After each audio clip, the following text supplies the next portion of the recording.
ವಿದ್ಯಾರ್ಥಿಗಳ ಮುಂದೆ ದುರ್ಯೋಧನ ತನ್ನ ಮಗನ ಶವವನ್ನು ನೋಡಿ ಸಾಕಷ್ಟು ಪಶ್ಚಾತ್ತಾಪವನ್ನು ಪಟ್ಟು ದುಃಖಿತನಾಗಿ ಇರುವಂಥ ಸಮಯದೊಳಗೆ ಸಂಜಯ ಆತನನ್ನು ಸಂತೈಸ್ತಾನೆ. ಆವಾಗ ಮುಂದೆ ಮಾಡಬೇಕಾದಂಥ ಕಾರ್ಯದ ಕಡೆಗೆ ನಾವು ಗಮನ ಕೊಡೋಣ. ಈ ರೀತಿ ಹತ್ಕೊಂತ ಕುಂತ್ರ ಸತ್ ಮಗ ತಿರುಗಿ ಬರಲಾರ ಅನ್ನುವಂಥ ವಿಚಾರವನ್ನು ಯಾವ ಸೇವಕನಾದಂಥ ಸಂಜಯ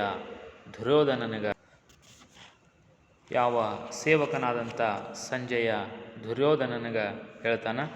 ಆವಾಗ ಮತ್ತು ದುರ್ಯೋಧನ ಸುಧಾರಿಸಿಕೊಂಡ ಯುದ್ಧ ಭೂಮಿಯೊಳಗೆ ಮತ್ತೆ ಹೋಗ್ತಾ ಇದ್ದಾನೆ.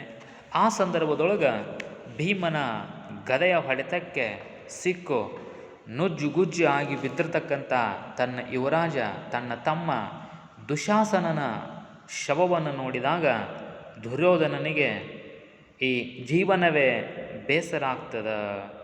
ಆಗ ಸತ್ತಂಥ ತಮ್ಮನ ಶವವನ್ನು ಹಿಡ್ಕೊಂಡ ಇಷ್ಟಕ್ಕೆಲ್ಲ ಕಾರಣ ನಾನೇ ಆದ್ನಿ.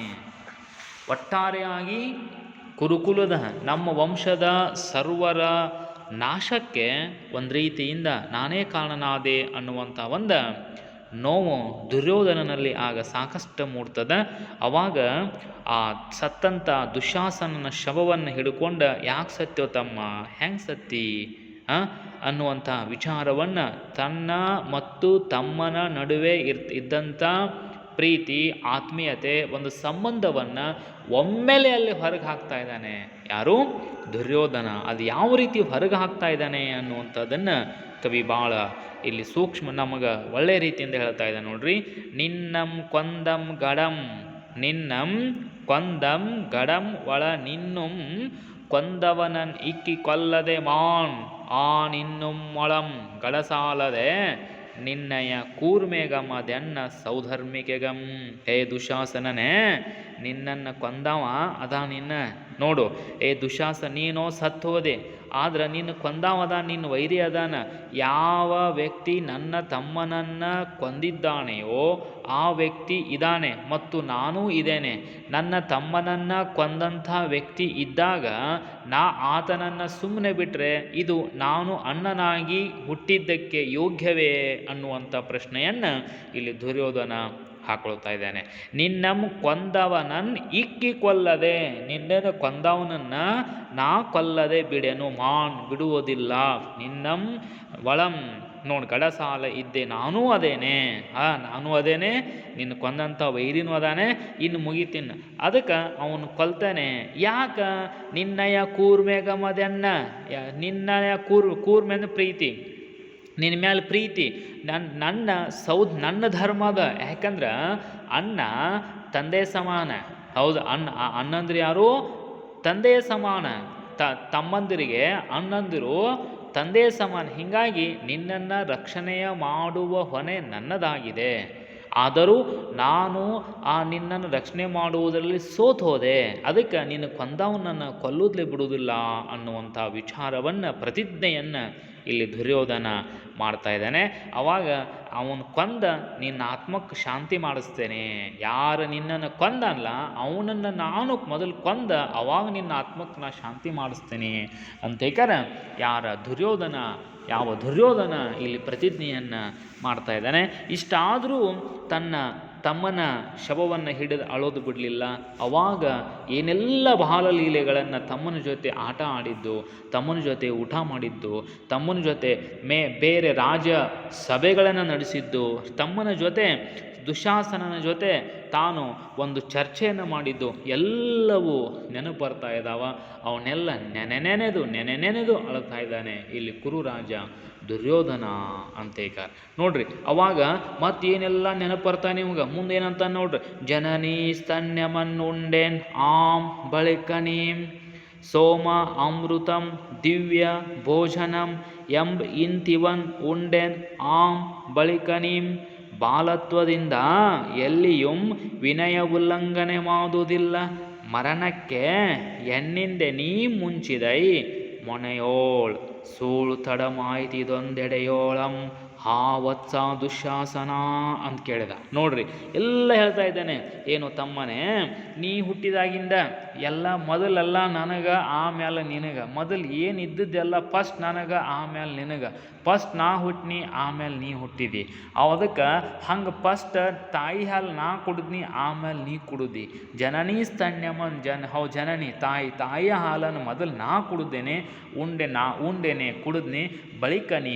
ಆಮೇಲೆ ಸೋಮ ಅಮೃತ, ಹೌದಿಲ್ಲ? ಸೋಮಾಮೃತ ಅಂದ್ರೆ ಇದು ನೋಡ್ರಿ, ಒಂದು ಮೃಷ್ಟಾನ್ನ ಭೋಜನ.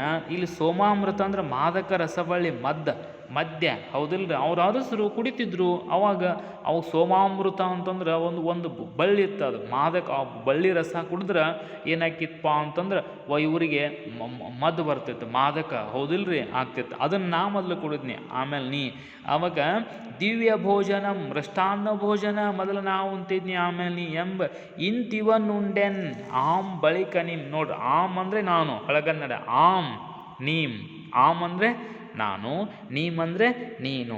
ಬಾಲತ್ವದಿಂದ ಎಲ್ಲಿಯೂ ವಿನಯ ಉಲ್ಲಂಘನೆಯಾದುವುದಿಲ್ಲ. ಬಾಲತ್ವದಿಂದ ಹುಟ್ಟಿದಾಗಿನಿಂದ ಸಣ್ಣವಿದ್ದಾಗಿಂದ ವಿನಯ ಇದು ಉಲ್ಲಂಘನೆ, ಹೌದಿಲ್ಲ? ನಿಯಮ ಇದು.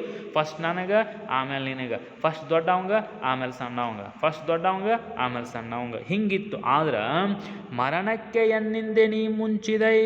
ಆದ್ರೆ ಸಾವಿನಾಗ ಅಷ್ಟ ನೀನು ಮಾಡಿದಿ ನನಗೆ ಮೊದಲು ಸತ್ತಿ. ಯಾವ ರೀತಿ ಉಳಿದುದೆಲ್ಲ ಫಸ್ಟ್ ನನಗೆ ಕೊಟ್ಟು ಆಮೇಲೆ ನೀ ತೋತಿದ್ಲ, ಹಂಗೆ ಮೊದಲು ನನಗೆ ಸಾವು ಬಂದ, ನಾ ಮೊದಲು ಸತ್ತ ಆಮೇಲೆ ನೀ ಸಾಯ್ಬೇಕಾಗಿತ್ತು ತಮ್ಮ. ನೀ ಯಾಕೆ ಸತ್ಯೋ ಅಂತ ಹೇಳ್ಯಾರ ಇಲ್ಲಿ ತಮ್ಮ, ಹೌದಿಲ್ಲ? ಸಹೋದರರ ಒಂದು ಬಾಂಧವ್ಯದ ಒಂದು ಪ್ರೀತಿ ಬಂದು ಅಲ್ಲಿ ಅಳ್ತಾ ಇದ್ದಾನೆ. ಮೊಣೆಯೋಳು ಮೊಣೆಯೋ ಅಂತಂದರೆ ಯುದ್ಧ. ಈ ಯುದ್ಧದೊಳಗೆ ಸಾವಿನೊಳಗೆ ಸೂಳ್ ತಡಮಾಯಿತು. ಸೂಳ್ ಅಂದರೆ ಸರದಿ. ಸೂಳ್ ಅಂತಂದ್ರೆ ಸರದಿ, ನಿಯಮ, ಪಾಳೆ ಅಂತವಲ್ಲ. ಇದೊಂದು ಏನು ಪಾಳೆ ಇತ್ತಿದು, ಫಸ್ಟ್ ಎಲ್ಲ ನನಗೆ ಆಮೇಲೆ ನಿನಗೆ, ಫಸ್ಟ್ ಎಲ್ಲ ನನಗೆ ಆಮೇಲೆ ನಿನಗೆ ಅನ್ನುವಂಥ ಒಂದು ಏನು ಪಾಳೆ ಇತ್ತು, ಏನು ಸರದಿ ಇತ್ತು, ಈ ಸರದಿ ತಪ್ಪಿ ಹೋಯಿತು. ಅದಕ್ಕೇನಾಯ್ತು, ಅದು ಮೊದಲು ನಿನಗೆ ಬಂತು ಆಮೇಲೆ ನನಗೆ ಬಂತು. ಇದೊಂದು ಇದ್ರೊಳಗೆ ವಿಚಾರದೊಳಗೆ ಮೊದಲು ನೀ ಸತ್ತಿ ಆಮೇಲೆ ನಾ ಸಾಯ್ಬೇಕಾಗುತ್ತದೆ ನಮ್ಮ ಮಗನೇ. ವತ್ಸ ಅಂತಂದರೆ ಮಗನೇ, ಪ್ರೀತಿಯಿಂದ ತಮಗೆ ಮಗ ಅಂತ ಕರೆದ, ಇದೇನು ತಪ್ಪಲ್ಲ, ಹೌದಾ? ದುಶ್ಯಾಸನ ಎಂದು ವಿಪ್ರಲಾಪಂಗೈದು ಅಂತಂದರೆ ಅತೀ ದುಃಖ, ಭಾಳ ದುಃಖ ಆಯ್ತು ಅವಂಗೆ. ಯಾರಿಗೆ? ದುರ್ಯೋಧನನಿಗೆ. ವಿಪ್ರಲಾಪಂಗೈದು ತನ್ನ ತಮ್ಮನ ಕಳೇಬರಮಮ್ಮ ನೋಡಲಾರದೆ. ಹೆಂಗೆ ನೋಡ್ಲೋ ಸೇವಕನೇ, ಸಂಜಯನೇ, ನನ್ನ ತಮ್ಮ ಸತ್ತನೂ ಅನ್ನುವಂಥ ಮಾತ ಕೇಳೋಕ್ಕಾಗೋದಿಲ್ಲ ನನಗೆ, ಇದನ್ನು ಸಹಿಸೋಕ್ಕಾಗೋಲ್ಲ. ಇನ್ನು ಸತ್ತ ತಮ್ಮನ್ನು ನೋಡಕ್ಕೆ ಹೆಂಗಾಗ್ತತಿ ಅಂತ ಹೇಳ್ಯಾರ. ಭಾಳ ನೋವಿನಿಂದ, ಭಾಳ ವೇದನೆಯಿಂದ ಅಲ್ಲಿ ದುರ್ಯೋಧನ ಹೇಳ್ತಾ ಇದ್ದಾನೆ. ಅದಕ್ಕೆ ವಿಪ್ರಲಾಪಂಗೈದು ಅತೀ ದುಃಖ, ಭಾಳ ದುಃಖ ಆತ. ತನ್ನ ಸ್ವತಃ ಮಗ ಸತ್ತಾಗ ಆಗೋ ದುಃಖಕ್ಕಿಂತ ಹೆಚ್ಚು ದುಃಖ ಅಂತ. ಯಾರಿಗೆ? ದುರ್ಯೋಧನನಿಗೆ. ಗುರು ಸತ್ತಾಗ ಇಷ್ಟು ದುಃಖ ಆಗಿರ್ಕಿಲ್ಲ, ಗುರು ದ್ರೋಣ ಸತ್ತಾಗ ಇಷ್ಟು ದುಃಖ ಆಗಿರ್ಕಿಲ್ಲ, ಹೌದಿಲ್ಲ? ಮಗ ಸತ್ತಾಗ ಇಷ್ಟು ಅಷ್ಟು ದುಃಖ ಆಗೈತಿ. ಯಾರಿಗೆ? ದುರ್ಯೋಧನನಿಗೆ. ತಮ್ಮನ ಕಳೇಬರ ಅಂತಂದರೆ ಮೃತದೇಹ ನೋಡಲಾರದೆ ಅಲ್ಲಿಂ ತಳರ್ದು ದಿನಕರ ತನೂಜನಂ ರಾಜರಾಜಂ ನೋಡಿ ಬಾಷ್ಪವಾರಿ ಧಾರಾಪೂರಿತ ಲೋಚನನುಮಾಗಿ. ಅವಾಗ ಮುಂದೆ ಹೋಗ್ತಾನೆ. ಅಷ್ಟರೊಳಗೆ ಇನ್ನೊಂದು ವಿಧಿ ಇವಂಗ ಕೆಟ್ಟನ್ನು ಬಯಸಾಕ ಕುಂತಿತ್ತು. ಅದೇನಪ್ಪ ಅಂತಂದರೆ ದಿನಕರ ತನುಜ.